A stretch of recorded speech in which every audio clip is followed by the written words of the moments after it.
Listen while the makers of Rexall drug products and 10,000 independent Rexall family druggists bring you Dick Powell as Richard Diamond, private detective.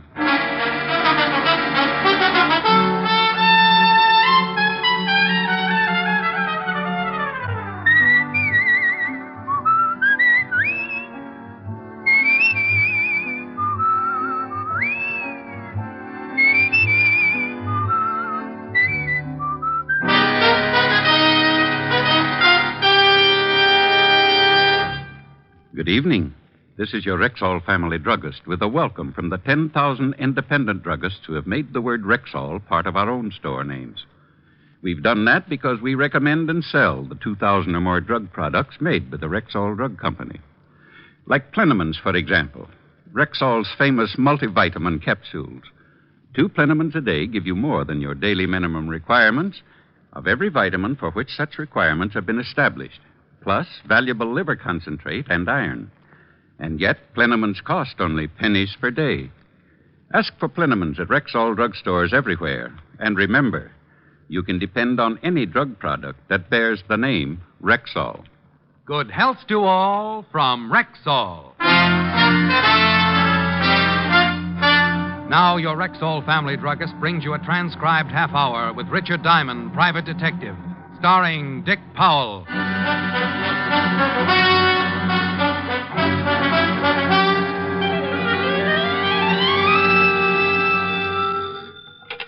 Diamond Detective Agency. Handy hints on happy homicide. I beg your pardon? I said Diamond Detective Agency. Handy hints. Yes, I heard the last part, but I just wanted to be sure there was nothing the matter with my phone. Mr. Diamond, I wish to hire you. I'm touched. $100 a day in expenses. I'm touched. Well, if the figure depresses you a little, I suggest getting out in the fresh air. Exercise. Play a little golf. If you could use a dandy caddy on Sunday. I can easily afford the fee, Mr. Diamond, but to be frank, it wasn't exactly what I expected. Isn't it a little high? Well, frankly, yes. But if you hire another detective, you won't be getting the prettiest. I see. Can you come to my house at 6 this evening? Name, address, and reason for hiring me? George Lexington, Golden Strand, Long Island. And I'm in fear of my life. I'll see you at 6, Mr. Lexington. On the dot. Please be prompt. Just have a substantial retainer ready. Aside from my blue eyes, greed and promptness are my 2 most outstanding features. Well, that's the way a buck's made in my business. I sit around the office for a week, passing the idle hours, playing old Welsh mining tunes on a comb. Then someone gets in trouble, opens the phone book, and naturally the first thing that must catch their eye is my very gaudy full-page advertisement on the Diamond Detective Agency. After that, a phone call, and I'm in business. At 6 sharp, I was ringing the doorbell at the home of Mr. George Lexington, client in fear of his life. Yes, sir? Mr. Diamond, to see Mr. Lexington. Mr. Lexington is busy at the moment. Does he expect you? I have an appointment with him at 6. Oh, I see. Please step in. If you'll wait in the library, sir, I'll tell Mr. Lexington you are here. What was that? Unless you keep a car in one of the upstairs rooms, that, my friend, was a gun going off. Come on. With the butler right behind me, we took the long, curved staircase 3 steps at a time. The butler managed to pant out that Mr. Lexington was in the study at the head of the stairs, so that was the door we went through, only to be stopped cold on the other side. Standing in the middle of the room was a girl. The word girl, in this case, to be identified with adjectives one might think up after having spent 3 lonely years on a life raft in the middle of the Atlantic. The only thing that kept my eyes from melting and running down on my shirt was the .32 revolver she held in her gloved hand. Miss Morris, no! Give me the gun, honey. No, no! Drop it, honey. You just scorched my money belt. She dropped it, and we all went to pieces. I helped her to a seat and let her cry it out. The gun I could have passed off as a whim or too many Hopalong Cassidy adventures, but the man sprawled across his desk on the other side of the room changed the whole picture. I called the 5th Precinct Police Station and got Lieutenant Walter Levinson started for Long Island. The police? You shot a man, didn't you? Yes. You tried to kill yourself, didn't you? Well, they're both against the law. Want to tell me about it? He deserved it. Mr. Diamond? Yes? I just found something rather strange. Well, don't scratch it. Miss Morris shot Mr. Lexington, all right. I never denied it. Well, what's bothering you? The thought just occurred to me. Who also took the trouble of stabbing him? Stabbing him? He was shot. Then how do you explain this carving knife in his back?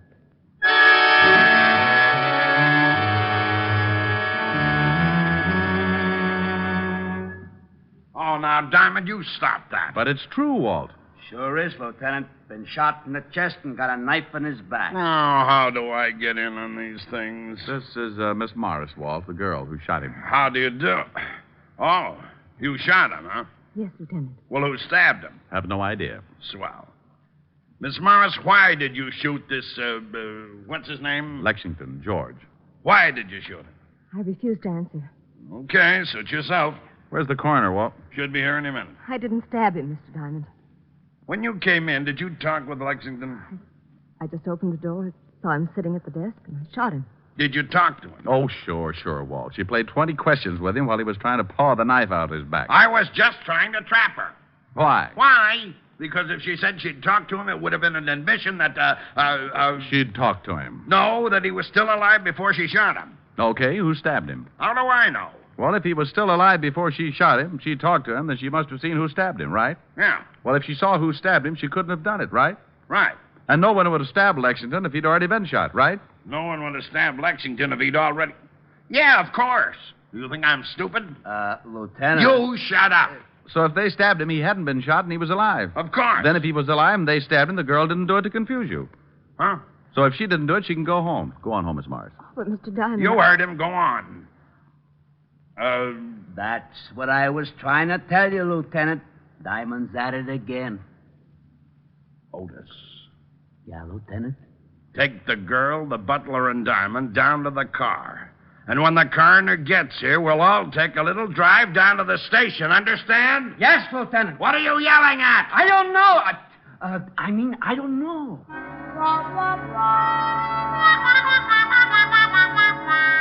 Well, the coroner finally arrived and suggested an autopsy for the corpse and a bath in some hot mud for Walt. Then we all climbed into the squad car and headed for downtown New York and the 5th Precinct Police Station. On the way, I told Walt about my phone call from Lexington about 3:45 that afternoon and the few details leading up to finding June Morris with a smoking gun and the dead Mr. Lexington. At the station, we continued to question the girl as to her motive for the killing, but she refused to say anything.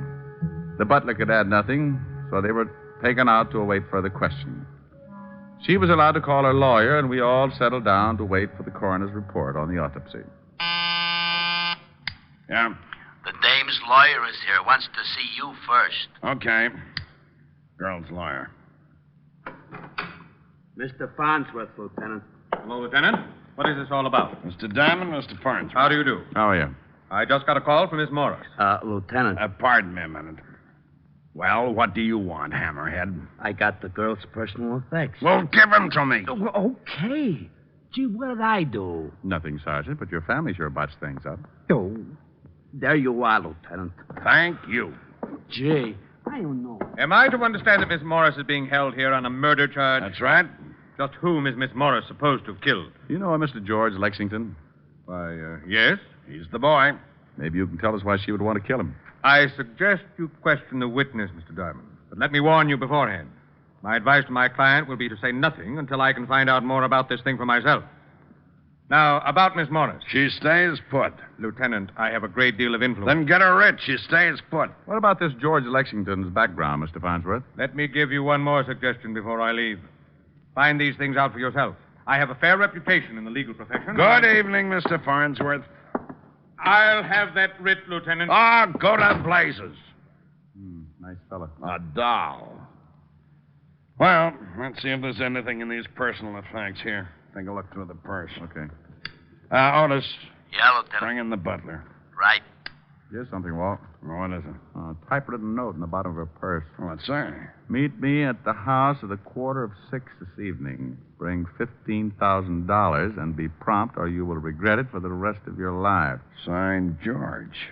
George Lexington. Well, bully for you. Diamond, I swear. Out to the butler, Lieutenant. Come in. Sit down. Well, thanks. My face... That's you, melonhead. Get out of here. Oh, well, okay. I just thought... Otis. Yeah? When the coroner's report comes in, bring it right in and bring the girl along with it. Yeah, Lieutenant. How do you feel, Arthur? A little upset, sir. This has been quite a strain. Last name Cameron? Yes, sir. How long have you worked for George Lexington? About 4 years, sir. Ever since Mr. Lexington came east. Did you know him before that? No, sir. You ever mentioned where he was from? California, I think. Had a lot of money? I presume so. I was paid regularly. He maintained a good-sized house and entertained frequently. To my knowledge, he never had any debts that weren't paid immediately. How long have you known Miss Morris? She and Mr. Lexington were engaged 2 years ago. It only lasted a few months.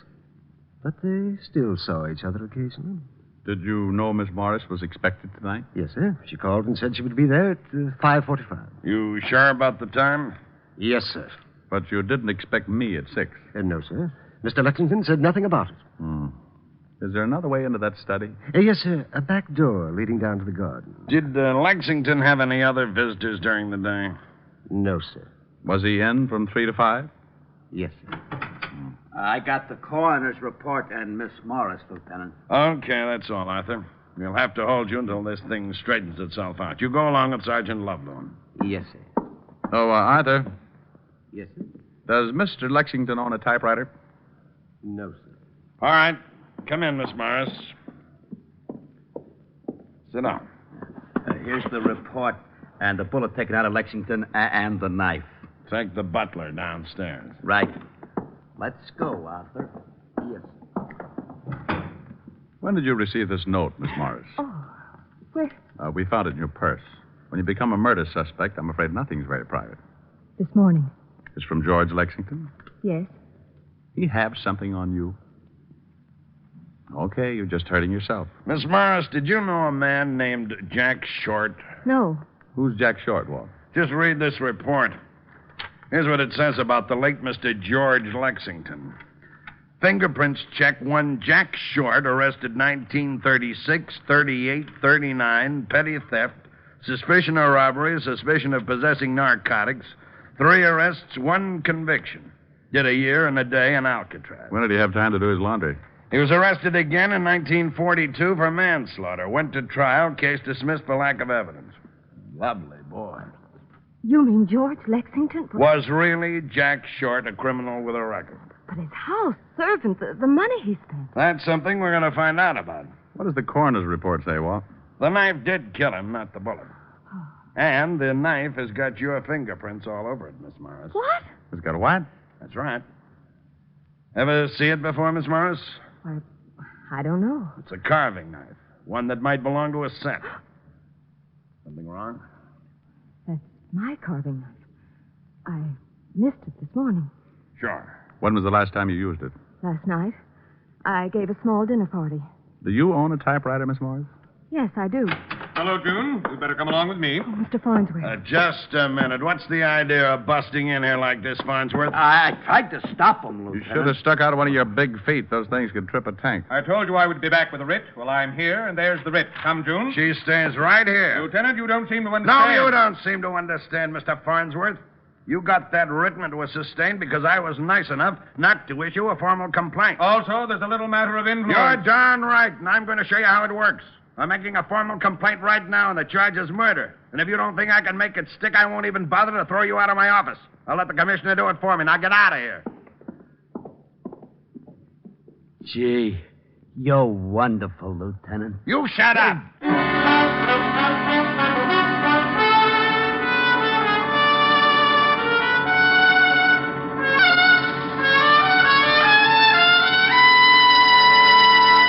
Before we continue with the adventures of Richard Diamond, private detective, here's your Rexall family druggist. One of the questions most often asked a druggist is this: what can I take for fast relief from acid stomach? I've often wanted to know that myself. What's your answer? Naturally, ma'am, it's Bismarex, Rexall's justly famous antacid. Well, why? What is it that makes it so outstanding? Well, the secret lies in the scientifically developed formula. You see, the active ingredients in Bismarex vary in the time it takes them to dissolve in the stomach. That way, the relief it gives is not only fast, but continuous and prolonged. Excess acidity is often neutralized in less than 1 minute. Then the other ingredients, dissolving more slowly, ease up that gastric distress. And finally, Bismarex leaves a soothing protective covering on irritated stomach membranes. Well, I'll have to remember that. Bismarex. Is that how you say it? That's right, ma'am. BISMA-REX. Bismarex. Ask for Bismarex at Rexall drugstores everywhere. And remember, you can depend on any drug product that bears the name Rexall. And now back to tonight's adventure with Richard Diamond, Private Detective, starring Dick Powell. Well, Farnsworth got the idea in a hurry and took off like a rabbit with his tail on fire. Walt lived up to his word. After making the formal charge and producing the evidence, the writ was dismissed. He then secured a search warrant for both Miss Morris's flat and George Lexington's house on Long Island. Our first stop was Miss Morris's apartment, and when we went in, I thought how much it looked like her. Small, beautifully decorated. We went over the whole place, nothing except in the small den. Here's the party list you told us about. Good 30 names here.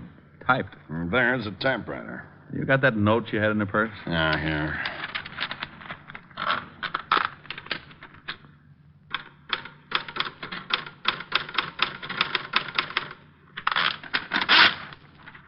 Top of the E is blocked out like on the note. Same machine. No. Bring the typewriter, Otis. Right, Lieutenant. You going over to Lexington's home? Yeah, aren't you coming along? No, I got an idea. Do me a favor, will you, Walt? Well, sure, why? When you get over there, besides checking that back door to the study, put in a call to the phone company and see if a call was made around 3:45 this afternoon to El Dorado 1234. It's a toll call from there, and they'd have a record. Now, let me write that down. El Dorado 1234. Yeah. I'll call you at Lexington's in about an hour. If that number wasn't called from there, check every name on that party list. Well, about 30 names there. You want me to check each one to see whether a call was made to El... What's the matter? El Dorado 1234.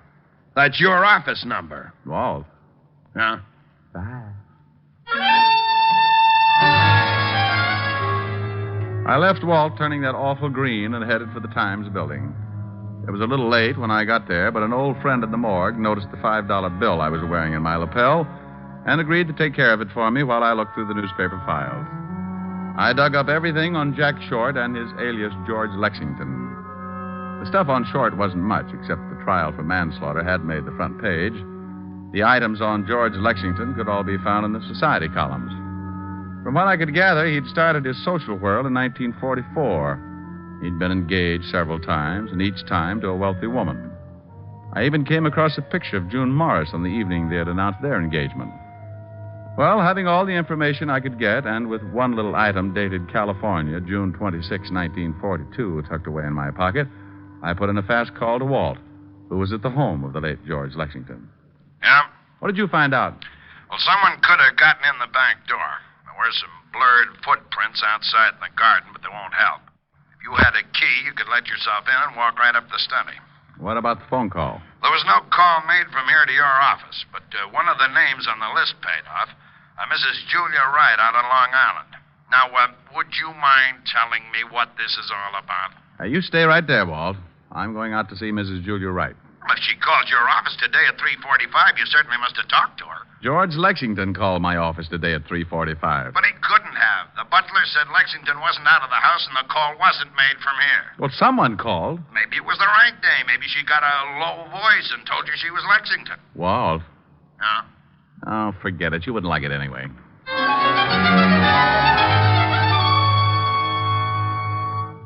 Mr. Diamond? How do you do, Mrs. Wright? My butler says your business is a matter of life or death. Well, that's a little exaggerated, but it's one sure way of getting by the red tape. Then what is your business, Mr. Diamond? I'm from the police.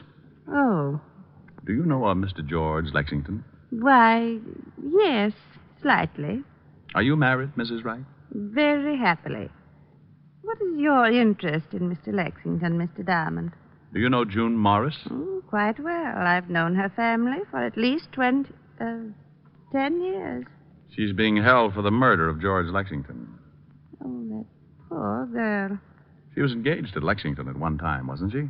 Yes. He was a beast. Believe me, Mr. Diamond, he deserved killing. I thought you said you only knew him slightly. June used to tell me how terribly he treated her. A phone call was made from your house yesterday at approximately 3:45 to El Dorado 1234. I don't believe I know anyone at that number. Are you sure? A man made it. I talked to him. My husband wasn't home yesterday. Oh, perhaps it was my lawyer. He was here about that time. In fact, I believe he did make a call. Said it was on business. A call from the library. What's your lawyer's name, Mrs. Ryan? Why, Mr. Lucius Farnsworth.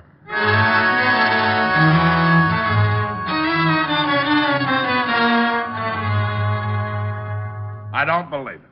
I just don't believe it. I certainly don't like the guy, but his reputation's been spotless. It's just got to be, Walt. Here's the girl, Lieutenant. Come in, Miss Morris. Thank you, Lieutenant. Hello, Mr. Diamond. June, the note you received was written on the typewriter in your den. What? Lav just sent up a report. You think I sent that note to myself? No. But can you remember anyone using the typewriter in the last 2 days? No. No one has used it but myself. What about the night of the party? Who uses a typewriter at a party? Anyone go in the den and maybe lock the door? What? Why, yes. As a matter of fact, Mr. Farnsworth said he had to make some business calls. He went in and closed. You don't think that... That Farnsworth did it? Why, it's absurd. He's been with my family for years. Did he introduce you to George Lexington? Yes, it was at a party at Julia Wright's. Did Mr. Farnsworth know that you owned a gun? No one knew it. Were you actually using that knife the night of the party? Yes, I sliced some turkey. You remember what kind of a suit Mr. Farnsworth was wearing that night? He was wearing a dinner jacket. Lexington was blackmailing you, wasn't he? I can't answer that. Oh, honey, believe me, if you don't trust us and it comes out anyway, we'll have no way of stopping it. Oh, right, it was blackmail. I was going to marry George. There were some letters, a picture.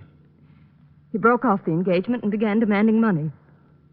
Last week he mentioned something about leaving town, and I received the note. I couldn't afford that kind of money, and I was just tired of paying month after month. I decided to kill him, and I was going to kill myself. I guess I lost my nerve.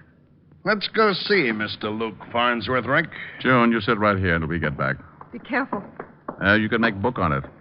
I'm going to drive you home.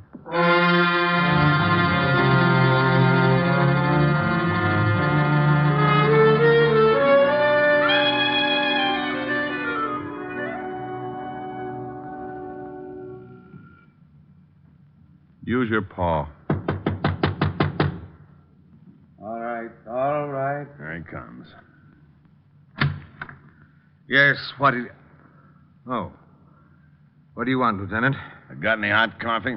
If this is your idea of some kind of a joke... Mind if we come in? I most certainly do. Thanks. How dare you break in here like this? I can cause you a great deal of trouble, Lieutenant. How well did you say you knew George Lexington?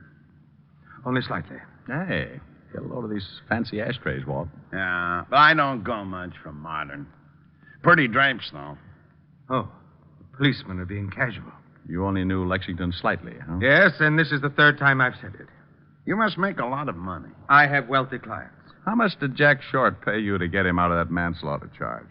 What? You remember him. Sensational case. Made you quite a reputation. Of course I remember it. This Short was sure a handsome fella. Did he change his name later? I don't know. That was a long time ago. Didn't he change it to Lexington? George Lexington? What is this all about? Mind if we look around the place? I most certainly do. Is that your bedroom? You have no right to go in there. Where's your warrant? Nice bedroom. Get out. Get out. I'll call the commissioner. Why don't you do that? These your keys? Put those down. Take it easy. I wonder if one of these fits a back door to George Lexington's study. Don't be ridiculous. I've only been to Mr. Lexington's house twice in my life. Arthur, the butler, will verify to that. You mean you've only been there twice but the front way? I mean exactly that. What are you doing in that closet? Nice wardrobe. This your dinner jacket? Lieutenant, I warn you. No, I'm going to warn you, Farnsworth, officially. Anything that you may say will be held against you. I'm charging you with the murder of George Lexington. Well, this is really one for the books. Would you mind telling me what proof you have? You called my office at 3:45 this afternoon from the home of Mrs. Julia Wright. Disguised your voice and told me you were George Lexington. Really? Hearsay. You were at a party given by June Morris. You stole a carving knife that she'd been using, probably wrapped it up in a handkerchief to keep her fingerprints on the handle. Did someone see me? For some reason, you wanted George Lexington out of the way. He'd been blackmailing victims that you introduced him to. You made sure that Miss Morris would be at his home at exactly 5:45. You wrote a note on her typewriter telling her to be there. You called me to be sure that someone would catch her. Interesting theory. You went up the back way into the study, probably with one of these keys. You stabbed Lexington and got out just before the girl came up. You made one mistake. You didn't figure that the girl might try to kill Lexington. What? Yeah, she shot him. But she shot a dead man. She shot him? After he was dead. You don't know it, Buster, but you just missed the perfect crime. Now prove it. The girl said you were wearing a dinner jacket the night of her party. This the coat? Yes. Well, to get the knife out, you had to put it in a pocket or someplace on you. She had been carving turkey. Ever hear of a spectrograph? Of course. Sure. Have the pockets analyzed, and if we find traces of turkey, we'll know you swiped the knife. And if the key to Lexington's back door is on this ring, it'll cinch it. I'm afraid not to. Come back here, Farnsworth. He's going for the window. Farnsworth, stop! Let me go. Let me go! Not on your life. Not on your life. You don't take it the easy way. Get hold of his hair. No! Got him. No. Why didn't you let me jump? What difference would it have made? Well, it sure would have saved the state some money. But a quick trip to the sidewalk doesn't make up for a killing. That's the easy way, Farnsworth. You forget when you commit murder, there's a little thing called society. And if you can't live with people, they'll decide what to do with you. Oh, that last mile is a Lulu.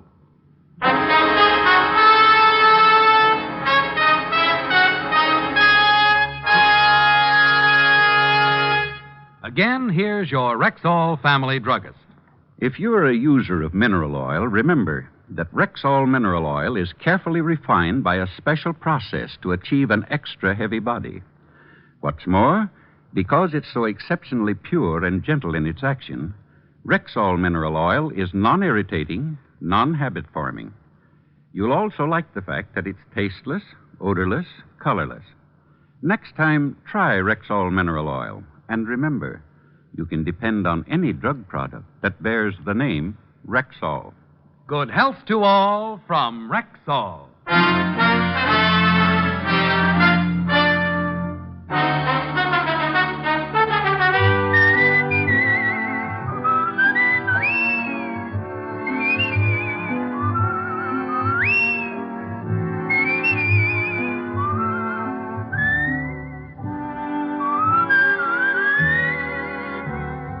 Richard Diamond, Private Detective, stars Dick Powell in the title role and is written by Blake Edwards with music composed and conducted by Frank Worth.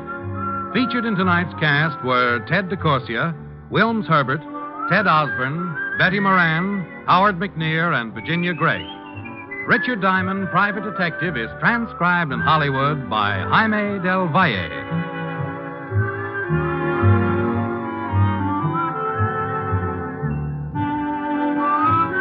This is Bill Forman inviting you to be with us next Wednesday at this time when we will again bring you Dick Powell as Richard Diamond, Private Detective.